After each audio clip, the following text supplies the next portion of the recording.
안녕하세요. 저는 서울 근교에 살고 있는 40대를 바라보고 있는 여자입니다. 저는 결혼 생활을 하는 동안 큰 아픔을 여러 번 겪게 되었는데요. 처음엔 갑자기 닥쳐온 불행으로 마지막엔 이혼을 결심하게 되는 아픔을 경험하고서 이혼까지 하게 되었네요. 그러면 제가 어떻게 이혼까지 하게 되었는지 한번 들어보실래요? 저와 남편은 20대 중반쯤에 소개팅으로 처음 만난 사이였어요. 첫 만남은 썩 좋진 않았어요. 아니, 좋지 않았다기보다 서로가 서로에게 마음이 없어 큰 인상을 남기지 않았다가 더 정확하겠네요. 그렇게 저흰 소개팅 자리에서 밥만 먹고 헤어진 후 서로를 잊고 살았어요. 그렇게 시간은 흘러 저흰 30대가 되었고 우연히 회사에서 다시 만나게 된 것이었죠. 그런데 참 이상한 일이 일어났어요. 단 한 번의 만남 이후 몇 년이 지나 다시 남편을 만났는데 언제 어디에서 소개팅한 남자였는지 딱 떠오르는 것이 아니겠어요?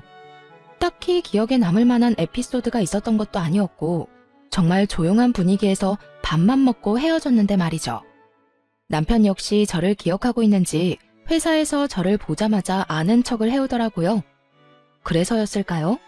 평소에 운명론을 믿지도 않던 저였는데 이상하리만큼 운명이란 단어가 제 뇌리에 꽂혀 물 흐르듯 자연스럽게 마음이 가기 시작하더니 정신을 차려보니 결혼까지 한 사이가 되었더군요. 그렇게 한 결혼, 마냥 행복하진 않았습니다. 전 3번의 유산을 경험하게 되었고 저와 남편은 점점 지쳐갔으니까요. 남편은 괜찮다며 저를 위로하고 달래주었지만 그런 남편 역시 점점 지쳐가는 게 눈에 보이더라고요. 그렇게 실망에 실망을 더해가던 어느 날 남편이 도저히 버틸 수가 없었는지 저에게 이런 말을 해오더라고요. 여보, 우리 이제 그만하자. 더는 임신 때문에 우리 행복까지 깎아먹는 짓 그만해. 나 당신이 점점 지쳐가는 모습 보는 게 너무 힘들어. 그러니까 우리 이제 우리 행복만을 위해서 살자. 그래도 될까? 사실 나도 너무 힘들어. 그런데 부모님들은 어떻게 해? 많이 기다리고 계시잖아. 일단은 비밀로 해. 괜한 스트레스 만들지 말자고. 시간이 지나면 부모님들도 포기하시겠지. 그리고 우리 인생 우리가 사는 거지 부모님들이 살아주는 것도 아니잖아. 그러니까 그런 걱정하지 말고 당신은 앞으로 당신 생각만 해. 포기하고 싶은 순간이 한두 번이 아니었기에 남편의 말이 참 고맙기도 반갑기도 하더군요. 그날 이후 저와 남편은 계속 다녀왔던 병원도 가지 않고 그저 자연 임신을 기다리며 마음 편히 지내려고 노력했어요. 다시 한번 기회가 닿아 임신이 된다면 참 좋은 일이지만 그렇지 않다면 우리 둘만 행복하게 살자고요. 그렇게 2년이 지난 어느 날 저에게 다시 한번 기적이 찾아왔습니다. 네, 자연 임신이 된 것이었어요.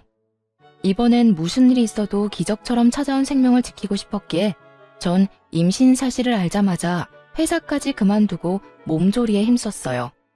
이미 3번의 아픔으로 인해 잃었을 때 허망함과 절망감에서 오는 슬픔을 누구보다 잘 알던 남편과 저는 조심 또 조심하며 지내고 있는데 문제는 다른 곳에서 일어났습니다.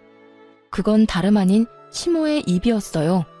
시모는 임신 사실을 알린 순간부터 계속해서 부정적인 말을 저에게 쏟아내더라고요. 어머님, 저 임신이에요. 임신?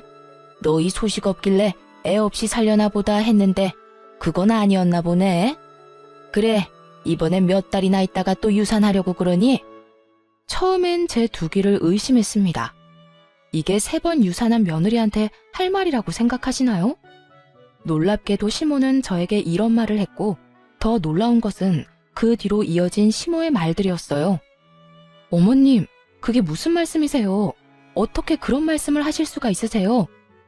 뭐 틀린 말 있니? 매번 임신만 하면 뭐해? 출산을 못하는데. 말 나온 김에 물어나 보자. 도대체 뭐가 문제이길래 임신만 했다 하면 유산을 하니? 다른 집 며느리들은 몇씩 잘 만났던데. 내 친구들은 며느리한테 이제 그만 좀 낳으라고 했다 그러더라. 그럴 때마다 내가 참 할 말이 없어서. 내 아들씨가 이상이 있을 리는 없고 네 몸이 문제겠지. 그러니까 요즘 며느리 들이기 전에 건강검진 싹 시켜서 데리고 온다고 그 난리들이지. 이렇게 하자 있는 물건인 줄 꿈에도 모르고. 시모는 저를 보고 하자 있는 물건이라고 하더군요. 그 순간 마음이 얼마나 울컥하는지 정말 어른만 아니라면 욕을 한 바가지 해주고 싶은 심정이었어요. 아니, 그냥 어른이었다면 그냥 욕이라도 실컷 했을 텐데 다른 사람도 아닌 남편의 부모님이니 입에 맴도는 욕이 차마 입 밖으로 나오지 못하더라고요. 아무리 그렇다고 해도 하자 있는 인간이라니 그렇게 생각하시는 줄은 꿈에도 몰랐네요. 임신만 했다 하면 유산하는 며느리를 시어미가 어떻게 생각하는 줄 알았니? 이때껏 입 다물고 있으니 그저 널 이뻐하는 줄 알았어? 그냥 이때까진 참은 거야. 이런 시어미가 또 있는 줄 아니? 다른 시어머니들 같으면 너 연달아서 유산했을 때 진작 내쫓았을 거다. 집안 대를 끊어먹으려고 작정한 것도 아니고 아들 귀한 집에 시집와서 번번이 유산을 하니 내가 너 같은 것도 며느리라고 모시고 산다고 아주 화병이 다 나겠구나. 시모는 그동안 이 말들을 저에게 하고 싶어서 어떻게 참았을까 싶을 정도로 저에게 막말과 폭언들을 쏟아내더군요. 가만히 시모의 말을 듣고 있던 저는 결심했습니다. 저 역시 이젠 더는 참고만 있지 않겠다고요. 아, 그랬어요? 그러면 하자 있는 며느리는 어머님 화병 방지를 위해서 무사히 출산할 때까진 시댁에 발걸음도 하지 않도록 할게요. 괜히 제사 생신 명절에 시댁 가서 설치다가 또 유산이라도 하면 어머님 화병으로 쓰러지지 않겠어요? 그러면 그런 줄 아시고 전화 끊어주세요. 어머님께 좋은 말들을 너무 많이 들어서 그런지 배가 당겨서 좀 쉬어야 하겠네요. 들어가세요. 저는 전화를 끊어버렸고 제 말에 화가 머리끝까지 난 시모에게서 전화와 문자가 쉴 새 없이 왔지만 전 다 무시해버렸습니다. 그리곤 시모에게 말한 것처럼 정말 시댁의 발길을 끊어버렸고요. 저는 다시 한번 찾아온 기적 같은 아기를 지켜야 했을 뿐만 아니라 저를 하자 있는 인간이라고 그것도 제게 직접 말하는 시모와 더는 사이좋은 고부관계를 이어나가는 것이 의미 없다고 생각했기 때문이죠. 뭐 그전에도 그렇게까지 사이좋은 고부관계는 아니었지만 이 사건이 발화점이 되어버렸던 것이었죠. 그 후로도 시모는 끈질기게 연락을 해왔고 어쩌다 통화라도 되는 날이면 안부를 묻기는커녕 좋지 않은 말들로 제 신경을 긁어놓기가 일쑤였죠. 전 결국 시모의 연락을 피하기 시작했고 상황이 그렇게까지 되자 남편에게 연락해 한바탕 난리를 쳤는지 남편의 입에서도 말이 나오기 시작하더군요. 처음엔 시댁엔 발걸음도 하지 않겠다는 제 뜻을 적극적으로 지지해줬던 남편이었는데 시모의 곡소리엔 어쩔 도리가 없는 것인지 저를 설득하기 시작했어요. 시모의 생일을 며칠 앞둔 날, 남편은 다른 때보다 좀 더 간절하게 저에게 부탁을 해왔습니다. 여보, 엄마 생신 얼마 안 남은 거 알지? 제사는 그렇다 치더라도 생신은 가야 하지 않을까? 아, 당신은 내가 참석했으면 좋겠어? 어머님이 또 나한테 얼마나 모진 말을 할 줄 뻔히 알면서도 그건 내가 엄마한테 잘 말해뒀어. 당신한테 다신 그런 말 같지도 않은 말 하면 나도 영 끊어버릴 거라고. 그러니까 날 믿고 마지막이라는 생각으로 참석해주면 안 될까? 이대로 영영 영 끊고 살 수도 없을 테고 이쯤에서 못 이기는 척 참석하면 엄마도 아무 말 하지 않을 거야. 생각할 시간을 좀 줘. 당신 마음도 이해가 안 되는 건 아닌데 나도 워낙 어머님께 받은 상처가 커서 쉽사리 결정이 안 서서 그래. 이해해. 그러면 생각해보고 이야기해줘. 고민되더라고요. 남편의 말처럼 영영 연을 끊고 살 순 없다는 생각이 들긴 했으니까요. 그때까진 시댁과의 연을 영영 끊어버릴 생각은 전혀 없었기에 고민은 더욱 깊어만 갔고 깊게 고민해본 끝에 결국 참석하기로 했어요. 나 내일 어머님 생신 참석할게. 선물은 준비했어? 아직이면 내가 오늘 나가서 준비할까? 아니, 그냥 용돈 좀 드리지 뭐. 당신은 몸만 가면 돼. 당신이 참석하는 것 자체가 선물이지 뭐. 그러면 내일 저녁에 퇴근하고 데리러 가면 되는 거지? 아니야, 방향도 다른데 뭐하러. 그냥 내가 택시 타고 식당으로 갈게. 정말 고마워. 어린아이처럼 좋아하는 남편의 모습을 보니 마음을 돌려먹길 잘했단 생각이 들더군요. 그래서 전 이왕 참석하기로 한 거 시모가 무슨 말을 하든지 간에 한 귀로 듣고 한 귀로 흘려보내기로 했습니다. 남편이 막아주겠다고 했지만 제가 아는 시모는 남편이 막는다고 한들 막힐 사람이 아니었으니까요. 그렇게 다음날 전 저녁 시간에 맞춰 준비를 하고 집을 나섰어요. 어떻게 먹은 마음인데 저는 그날 결국 시모의 생일 자리에 참석하지 못했습니다. 교통사고가 나버렸거든요. 상대방 운전자가 막무가내 끼어들기식의 거친 운전이 원인이 된 교통사고였습니다. 사고는 꽤 크게 났고 천만다행으로 몸은 다치지 않았지만 많이 놀란 탓인지 배가 뭉치며 아파져 왔고 저는 급하게 병원으로 이송되었어요. 저는 바로 남편에게 전화를 걸었고 남편은 금방 오겠다고 하더군요. 여보, 나 가는 길에 교통사고가 났어. 지금 구급차 타고 내가 다니던 병원으로 가고 있는데 나 너무 무서워. 배가 너무 아파. 잘못되면 어떡해? 뭐? 어쩌다가 많이 아파? 괜찮을 거야. 괜찮아. 일단 내가 지금 병원으로 갈 테니까 걱정하지 말고 가 있어. 내가 금방 갈게. 정신없이 병원에 도착해 진료를 받으니 다행히 많이 놀랐을 뿐 아기와 저는 괜찮다고 하더군요. 일단 너무 놀란 것 같으니 수액을 맞으며 진정도 할 겸 한숨 푹 자라고 하더군요. 저는 알겠다고 했고 혹시 모르니 입원을 해서 며칠 지켜보기로 했어요. 그렇게 전 입원을 하고 병실에서 수액을 맞으며 남편을 기다리다 잠이 들었습니다. 한참 잠을 자고 있는데 얼굴에 차가운 무언가가 확 뿌려지는 느낌이 들었어요. 전 화들짝 놀라 일어났고 그곳엔 얼굴까지 붉히며 씩씩거리는 시모와 그런 시모를 뜯어말리는 남편이 있더군요. 엄마, 갑자기 왜 그래? 왜 이 사람한테 커피를 들이붓냐고. 몰라서 물어? 이 고약한 것 좀 봐라. 시어머니 생신에 오기 싫어서 교통사고 났다고 거짓말하고 잠이나 꿀꿀 자는 꼴을 좀 보라고. 이 꼴을 보고도 내가 가만히 있으랴? 속이 부글부글 끓어서 속도 식힐 겸 차가운 걸로 샀더니 이럴 줄 알았으면 뜨거운 커피를 살 걸 그랬어. 이 고약한 것 뜨거운 맛을 보여줬어야 했는데. 시모는 제가 교통사고가 났다는 것조차도 믿지 않는 것 같더라고요. 그저 제가 시모의 생일 자리에 참석하기 싫어 거짓말을 했다고 믿어 의심치 않는 듯 했어요. 거기에다 제 연락을 받은 남편이 식사 자리에서 뛰쳐나와 버렸으니 자신의 생일을 망친 것에 화가 단단히 나 보이기도 했고요. 화가 단단히 난 시모는 수액까지 맞으며 잠든 저를 보며 꾀병이라 생각해버렸고 그대로 제 얼굴에 들고 있던 아이스 아메리카노를 확 부어버린 것이었죠. 사람이 아무리 화가 나도 해도 되는 짓이 있고 안 되는 짓이 있지. 하물며 모든 것이 자신의 오해에서 비롯된 일인데 어떻게 이딴 짓을 할 수가 있을까 싶더군요. 거기에다 홀몸도 아닌 임산부에게요. 그래서 시모에게 한마디 쏟아내고 싶은데 입이 떨어지질 않더라고요. 시모가 무서워서였냐고요? 아니요, 전혀 무섭지 않았어요. 그저 너무 황당해서 말이 안 나오더라고요.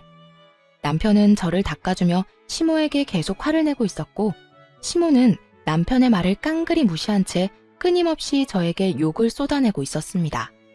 그야말로 총체적 난국인 상황이었죠. 그렇게 차마 두 눈 뜨고 볼 수 없는 상황이 이어지고 있는 와중 시모는 아무 말도 하지 않고 눈만 껌뻑이고 있는 제가 또 불만이었는지 저에게 온갖 막말을 하며 제 머리를 향해 손을 뻗어왔습니다. 남편은 시모의 손을 꽉 잡은 채 저에게서 어떻게 해서든 떨어뜨려 놓으려 애쓰고 있었어요. 결국 남편의 힘에 시모는 떨어져 나갔지만 이미 늦은 일이었습니다.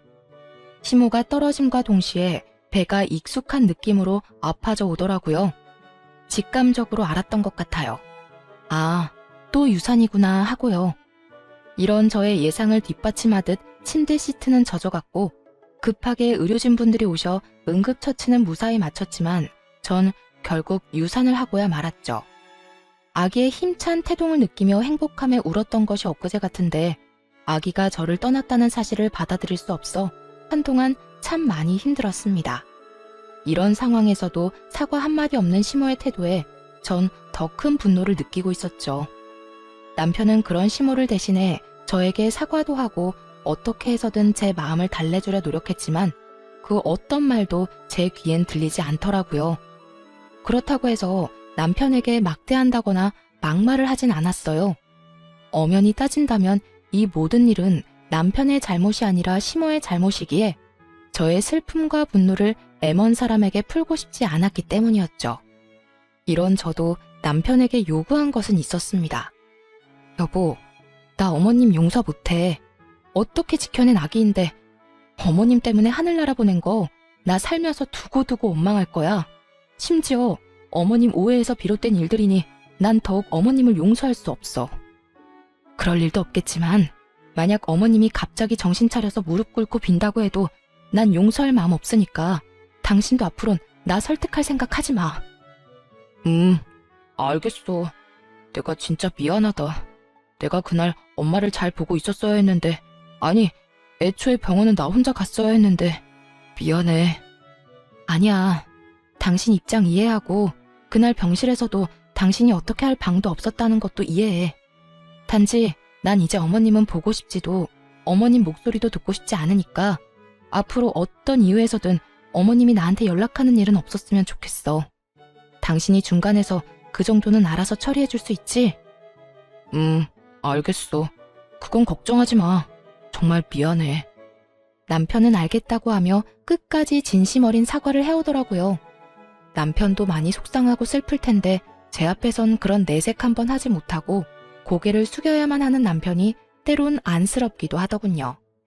전 그런 남편의 마음을 편하게 해주기 위해 남편을 향해 웃어주기도 하고 때론 남편에게 의지하는 모습을 보이기도 했습니다. 하지만 실상은 그저 혼자만의 아픔의 시간을 보내고 있었죠. 처음엔 주로 몸 회복의 시간을 보냈고 몸 회복이 되고 난 후부턴 남편과 여행을 다니며 마음 회복에 힘썼어요. 그렇게 1년이 지났을 무렵 남편과 전 결혼 이후 최고로 사이가 좋은 때를 보내고 있었습니다. 하지만 그런 시절도 잠시 남편의 퇴근이 점점 늦어지더군요. 그 당시 일이 바쁜 것도 사실이었고 진급도 앞두고 있던 시기이기도 했고요. 일이 바쁘다 보니 퇴근은 늦어졌고 그렇다 보니 남편은 늘 피곤함에 찌들어 살았어요. 그런 와중에 출장도 잦아지더군요. 처음엔 같은 회사를 다녔으니 출장이야 가끔 급하게 가야 하는 일도 있다는 것을 잘 알고 있던 터라 대수롭지 않게 여겼지만 그런 일이 잦아지니 아무래도 의심스러운 마음을 지울 수가 없는 상황이었어요. 그래서 전 혹시나 하는 마음에 회사를 다닐 때 친하게 지내던 동료에게 연락을 해 은근히 떠보았고 그 결과 남편의 출장이 잦아진 것이 맞다고 하더라고요. 하지만 확인을 했음에도 불구하고 불안한 예감은 쉽사리 사라지지 않았고 그 불길한 예감이 맞았다는 사실을 알게 된 건 얼마 지나지 않은 어느 날이었습니다. 그날도 갑자기 집으로 돌아온 남편이 숨쉬듯 자연스럽게 출장을 이야기를 꺼내더군요. 여보, 나 또 출장 가. 이번엔 좀 길게 갈 것 같아. 한 일주일 정도? 일주일이나? 요즘 회사에 무슨 일 있어? 무슨 출장을 이렇게나 자주 가? 무슨 일은 그냥 급하게 처리해야 하는 일들이 많아서 그래. 가서 일정 빨리 마무리하면 더 짧아질 순 있겠지만 스케줄상 아마 일주일 채워야 될 것 같긴 해. 그러니까 당신도 마음 편히 일주일이라고 생각하고 있어. 알겠어. 가서 술 너무 많이 먹지 말고 끼니 꼭 챙겨 먹고. 알겠지? 남편은 얼마나 신이 났는지 짐가방을 싸 집을 나서며 콧노래까지 부르더군요. 그 모습에 저는 이상함을 넘어 수상하다는 생각을 강하게 했고 바로 흥신소에 의뢰해 남편의 뒷조사를 하기로 했습니다. 사실 당장이라도 제가 직접 남편의 뒤를 쫓고 싶은 마음이 굴뚝이긴 했지만 그럴 순 없는 노릇이었어요.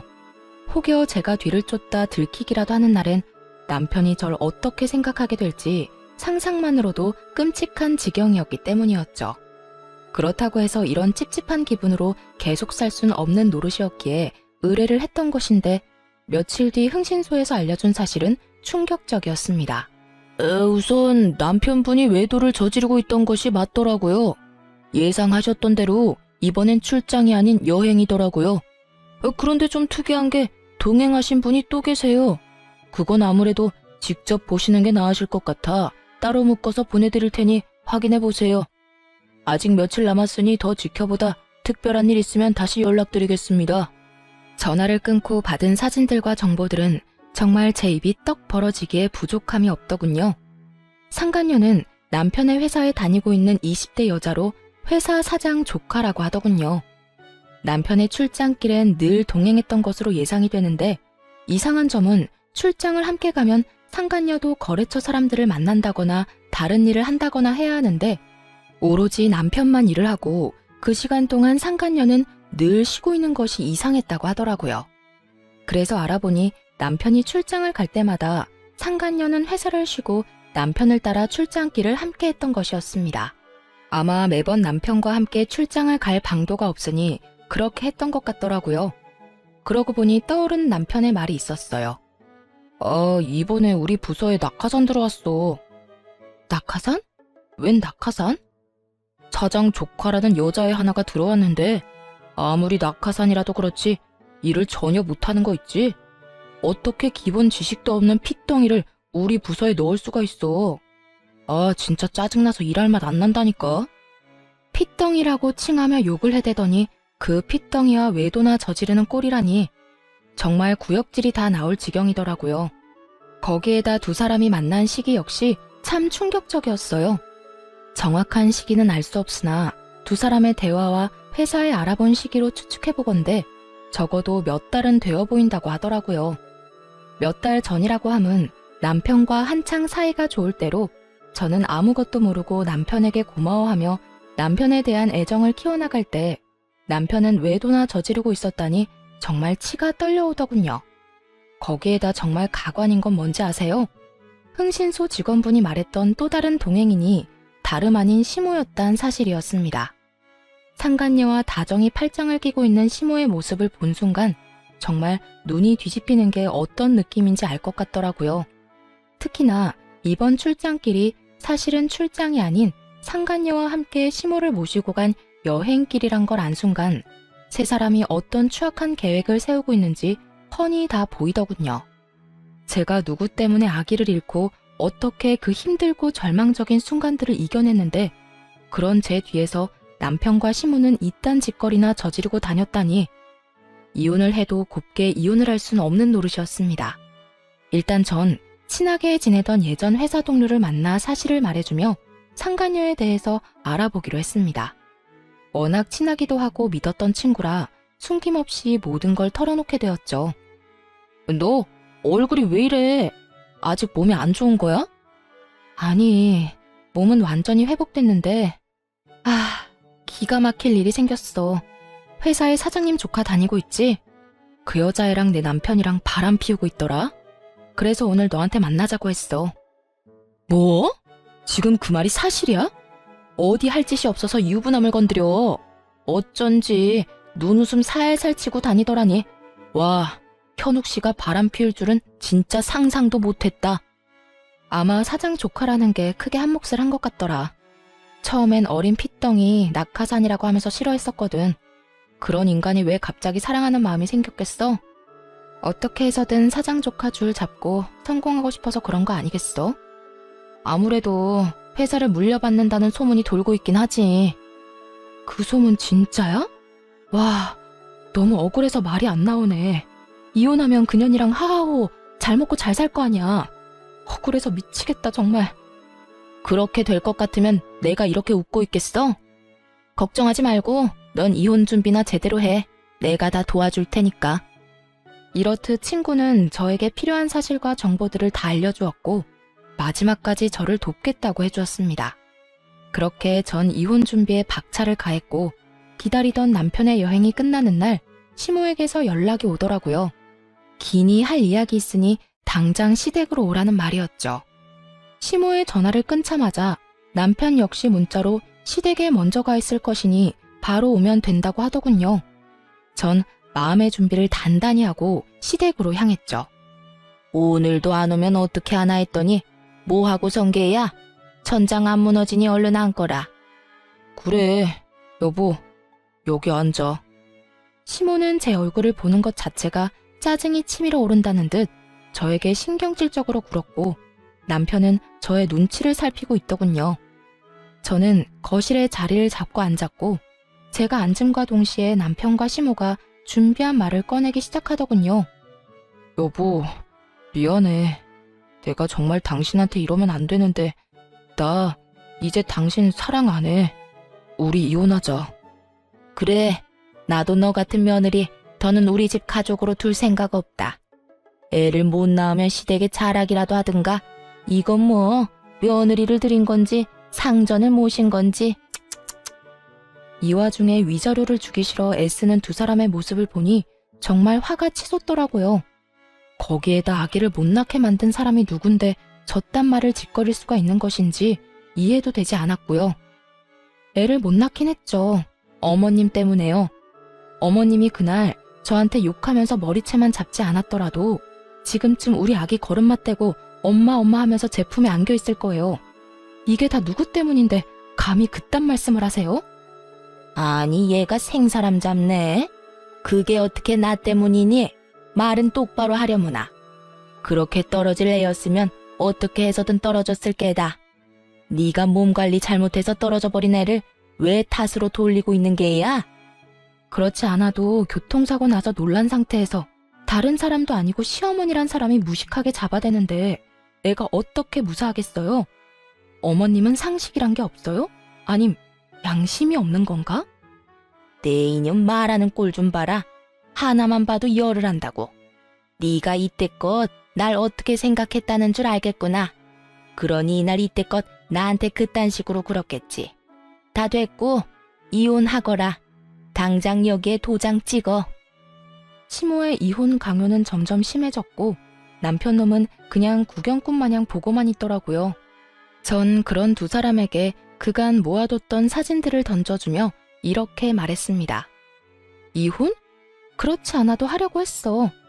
그런데 당신이 원하는 대로 깔끔한 이혼은 힘들 것 같은데 어쩌지?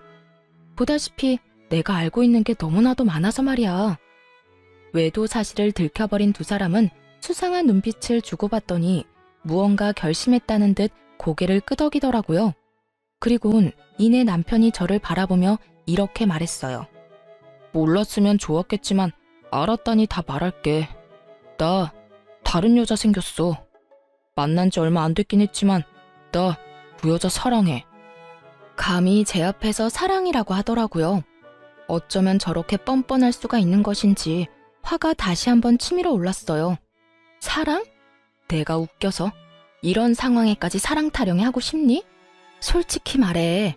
이 여자를 사랑하는 게 아니라 이 여자 조건을 사랑하는 거라고 말이야. 내가 당신 바람난 것도 다 아는데 이 여자 뒷조사는 안 해봤을 것 같아? 이 여자 당신이랑 나랑 다니던 그 회사 사장 조카라며? 왜? 회사 자기가 물려받기라도 한대? 그래서 당신 앞날 보장이라도 해주겠대? 전곡을 찔렸는지 남편은 잠시 멈칫한다 싶더니 이내 하소연을 하며 어쩔 수 없는 결정이었다는 듯 교묘하게 제 탓으로 돌리기 시작했어요. 그걸 어떻게... 그래, 나 성공하고 싶어. 당신이랑 헤어지고 가기만 하면 내 인생 성공하는 지름길이 보이는데 당연히 가야 하지 않겠어? 막말로 우리한테 애가 있는 것도 아니잖아. 그리고 나 당신이랑 엄마 사이에서 많이 힘들었어. 당신은 당신대로 난리고 엄마는 엄마대로 나한테 섭섭하다고 난리고. 야, 이 와중에 불쌍한 척하는 것도 모자라 내 탓까지 하는 거야? 당신도 참 어떤 면에선 대단하다. 당신 탓을 하려는 게 아니라 그냥 나도 내 나름대로는 힘들었단 말을 하는 거야. 이해까진 바라지 않지만 그저 알아만 달라는 거라고. 알아달라는 자체가 뻔뻔한 짓이야. 알아? 그래서 그 여자는 당신 엄마 좋대? 그래서 여행까지 같이 갔나? 끝없이 몰아붙이는 저를 향해 남편은 될 대로 되라는 듯 짓거리며 마지막 합의안을 제시했어요. 그래, 그 여자는 남들이 친딸이냐고 오해할 만큼 우리 엄마랑 사이 좋더라. 엄마랑 잘 지내주니까 지내는 며칠 내내 나도 마음이 편했고. 그러니까 이혼해. 당신이 이혼만 해주면 지금 사는 집도 당신 명의로 해주고 위자료도 넉넉하게 챙겨줄게. 그러니까 조용히 이혼만 해. 이런 상황까지 미리 생각해 본 적이 있는 듯 남편 놈은 막힘없이 조건들을 줄줄이 읊어대고 있더라고요. 그 말을 듣고 있으니 나쁘지 않은 조건이라 생각했어요. 재산 분할을 해봤자 이 정도는 받지 못할 것이고 진정한 복수는 따로 남아 있었으니까요. 이혼 좋지. 그래, 하자 이혼. 나도 너 같은 거 데리고 살 생각도 없고 당신 엄마도 지긋지긋해. 집, 명의, 위자료, 약속 꼭 지켜. 앞으로 얼마나 행복하게 잘 사는지 내가 지켜볼 테니까. 그까짓 집이랑 푼돈 절대 안 떼먹을 테니까 서류 준비나 제대로 해놔. 바로 다 넘겨주고 이혼 도장 찍을 수 있게 말이야. 남편은 한시라도 빨리 이혼하고 싶다는 듯 저에게 당부 또 당부했고, 시모 역시 당장이라도 동네 잔치라도 열 듯 기뻐하며 한마디 보태더라고요. 그래, 빠르면 빠를수록 좋으니 얼른 서둘러라 아들. 드디어 이혼하는구나. 이제 우리 아들 잘 될 일만 남았어. 전현이 네 앞길을 막고 있어 내가 늘 걱정이었는데 이젠 두 발 뻗고 자겠어. 시모는 귀가 찢어지게 앙칼진 목소리를 내며 웃었고, 저 역시 그런 시모를 보며 웃음이 새어나왔지만 참고 또 참았습니다. 아직은 제가 웃을 때가 아니었으니까요. 다음 날부터 저와 남편은 이혼 절차를 밟기 시작했고, 남편은 약속한 대로 집을 비롯해 그간 모았던 돈을 거의 다 저에게 위자료로 주었습니다. 그렇게 이혼을 한 후 저는 곧바로 상간녀 소송을 진행했고, 상간녀에게도 위자료를 받고 끝낼 수 있었죠. 모든 일을 끝낸 후 이제 저에게 남은 것은 그저 기다리는 것뿐이었어요. 그리고 앞으로 일어날 일들을 그저 지켜만 보면 되는 상황이었죠. 얼마 지나지 않자 드디어 친구에게 연락이 왔고, 전 가벼운 발걸음으로 전 남편의 회사로 갔습니다. 회사에 도착하니 난리통도 그런 난리통이 또 없더라고요. 상간녀는 친구에게 마구잡이로 화를 내고 있었고, 남편은 망연자실한 얼굴로 두 사람을 보고 있었어요. 언니가 어떻게 나한테 이럴 수가 있어? 다른 사람도 아닌 언니가. 우리 가족이잖아. 친자매는 아니더라도 우리 가족이잖아. 그런 언니가 어떻게 이럴 수가 있냐고. 난 너 같은 동생 둔 적 없어. 아니, 네가 우리 아빠 회사 들먹이면서 유부남이랑 놀아나는 순간부터 넌 내 동생 아니었어. 그러니까 회사에서 난동 그만 부리고 짐이나 싸. 짐 쌀 정신 없으면 그냥 가도 되고. 대충 보니까 일을 하는 둥 마는 둥 해서 그런지 중요한 짐도 없어 보이더라. 마지막 정으로 내가 다 쓰레기통에 버려줄 테니까 정 챙길 기분 아니면 그냥 가도 돼. 언니! 나 네 언니 아니라고 몇 번 말해. 얼른 꺼지지 못해? 제가 기다리던 진정한 복수는 이것이었습니다. 사실 저에게 도움을 주던 친구는 사장의 친딸이었던 것이었죠. 친구는 회사를 물려받을 생각이 전혀 없었던 터라 일단 회사에 입사해 적당히 일을 배우고 훗날 자신의 사업체를 차리는 것이 꿈이었다고 하더군요. 그래서 상간녀는 회사 내에 친딸을 제외한 사장님의 핏줄은 자신뿐이니 무조건 자신이 회사를 물려받을 것이라 확신했고요. 내부 분위기 역시 물려주는 분위기로 기울어진 상태였다고 하더군요. 하지만 저에게 모든 이야기를 들은 친구는 사실은 자신이 사장님 딸이라는 사실을 저에게만 밝히며 복수를 돕겠다고 호언장담한 것이었죠. 그 후 친구는 자신의 아빠이자 회사 사장님에게 모든 사실을 알려버림과 동시에 회사를 물려받겠다고 선언해버렸고, 전 남편과 상간녀는 졸지에 낙동강 오리알이 되어버렸던 것이었죠. 언니, 어떻게 나한테 이렇게 매정하게 굴어? 나 여기서 쫓겨나면 집에서도 쫓겨나는 거 잘 알잖아. 그러지 말고 제발 나한테 회사 안 물려줘도 되니까 우리 집에는 비밀로 해줘. 회사도 그냥 다니게 해주고, 응? 이렇게 빌게. 상간녀는 울고불고 하며 손이 발이 되도록 빌기 시작했고, 친구는 그런 상간녀를 냉정하게 내려다보며 이렇게 말하더군요. 이게 빈다고 끝날 문제야? 그리고 나한테 빌긴 왜 빌어? 네가 정말로 잘못한 사람은 따로 있는데, 네가 정말 그 남자를 사랑했든 말든 내 알 바 아니고 관심도 없는데 인생 그렇게 살지 마. 너 그렇게 남 눈에 눈물 나게 하면 네 눈엔 피눈물 나는 법이야. 알겠어, 알겠다고. 내가 정말 잘못된 행동한 거 지금 죽어라고 후회하고 있다고. 그러니까 언니가 좀 해결해줘. 언니가 그 정도는 해줄 수 있잖아. 내가 왜? 난 그럴 생각 전혀 없으니까 네가 싼 똥 네가 치워. 알겠어? 상간녀는 그 자리에 주저앉아 울었고, 전 남편은 그제야 다 끝났다는 것을 체감했는지 주변 눈치를 살피며 자리에서 일어나더군요. 그 순간 그만 저와 눈이 마주쳐버렸고 집도 저에게 주고 큰 금액의 위자료까지 주느라 거지가 되어버린 전 남편은 순간 제가 동아줄로 보였는지 불이 나게 제 앞으로 달려오더군요. 그리곤 깃털보다도 가벼운 무릎을 꿇고 저에게 빌기 시작했어요. 여보, 내가 잘못했어. 당신도 다 봤지. 전현이 날 속였어. 전현이 날 꼬시지만 않았더라도 내가 그딴 정신 나간 짓은 하지 않았을 거야. 넌 지금 그걸 변명이라고 하니? 네가 그렇게 말하면 아, 그랬구나 하고 내가 다 용서할 줄 알았어? 그게 아니라 난 그냥 내 상황이 그렇다고 알려주고 싶어서 그랬어. 당신도 알다시피 나 당신한테 위자료 준다고 돈도 없고 회사에도 외도남으로 낙인 찍혀서 곧 그만둬야 할 상황이야. 내가 이런 꼴이 됐는데 당신 마음 아프지 않아? 당신 그래도 날 사랑했었잖아. 그러니까 그간의 정을 생각해서 나 좀 용서해주고 나 좀 받아주면 안 될까? 다른 여자를 사랑해서 이혼하자던 전 남편은 이제 저에게 사랑 타령과 더불어 그간의 정을 호소하며 용서를 구하더라고요. 진심이라곤 티끌만큼도 들어가지 않은 용서를 말이죠. 내가 받아줄 것 같아? 용서가 될 것 같냐고. 당신, 나 마지막으로 유산하고 나랑 여행 다니고 하면서 몰래 저 여자랑 연락하고 다녔지? 난 그때 하루하루가 지옥 같았다가 행복했다가 그런 감정을 가지는 내 자신이 죄스러웠는데 넌 행복했니? 젊은 여자애가, 심지어 회사까지 물려받게 될 여자애가 유부남인 너 쫓아다니니까 행복했어? 네 새끼를 네 엄마 손에 잃은 나는 하루에도 몇 번씩 대성통곡을 하는데 넌 행복했냐고. 절규에 가까운 제 말을 들은 전 남편은 마지막 눈물까지 짜내며 저에게 매달리더군요. 내가 정말로 면목이 없는 상황인 거 다 알아. 내가 죽일 놈인 거 다 안다고. 당신한테 내가 죄인인 것도 잘 알고 그러니까 내가 앞으로 잘한다잖아. 당신이 용서해주고 나 받아주기만 하면 내가 앞으로 살면서 다 갚을게. 당신한테 상처 주고 당신이 울었던 만큼 내가 다 갚으면서 살게. 제발 내가 그렇게 할 수 있게 기회를 줘. 내가 미쳤니? 너한테 그런 기회를 주게? 난 절대로 당신 뜻대로 해줄 생각 없으니까 그런 말도 안 되는 꿈은 꾸지도 마.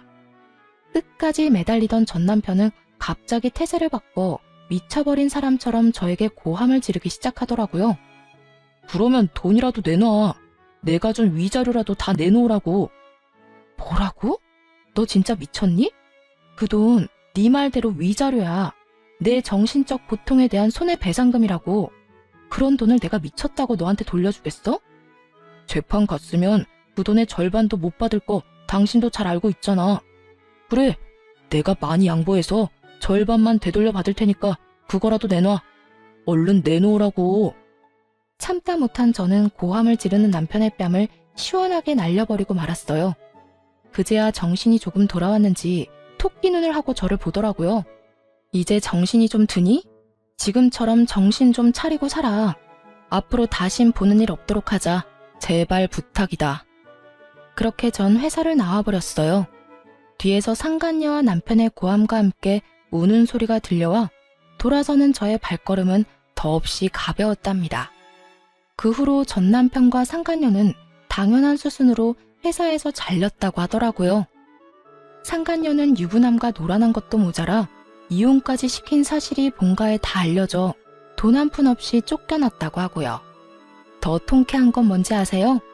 친구에게 전해 들었는데 오갈 데가 없어진 상간녀가 다른 사람도 아닌 전 시댁으로 찾아갔다고 하더라고요. 그 뒤론 상상이 되죠? 성질 하나 끝내주는 전 시모가 짐까지 싸들고 온 상간녀의 머리채를 잡아 흔들며 내 아들 신세 망친 나쁜 년이라며 있는 욕 없는 욕을 다 했다고 하더군요. 걔도 참 웃기지 않니? 내가 자기 편이라도 들어줄 줄 알았는지 나한테 전화해서 울고불고 하며 하소연하는데 내가 기가 막혀서. 난 그런 애랑 핏줄로 엮인 사실 자체가 부끄러운 사람이라고. 그나저나 너 진짜 이혼 잘했다 싶더라. 그딴 시모 밑에서 그 세월을 어떻게 버티고 살았어? 듣기만 해도 성질 대단하다 싶던데. 어떤 면에선 전 남편한테 고맙기도 해. 그놈이 바람 피워줘서 이혼할 거라 마음먹을 수 있었으니까 말이야. 아니었으면 난 지금까지 그놈의 사랑 타령하면서 그 집에서 온갖 스트레스 다 받아가면서 살고 있었겠지. 뭐 그렇게 생각하면 그렇기도 하네. 하여튼 너 계속 쉴 거야? 우리 회사 지금 비상인 거 알지? 와서 일 좀 안 할래? 복직하란 말이야. 넌 이 전 남편 일 집에서 도와주고 있었던 거 다 알고 있어. 그 아까운 실력 썩히지 말고 일 좀 해. 출근하는 게 좀 그러면 집에서 해도 되니까 잘 생각해봐. 아니, 생각하지 말고 그냥 무조건 해줘.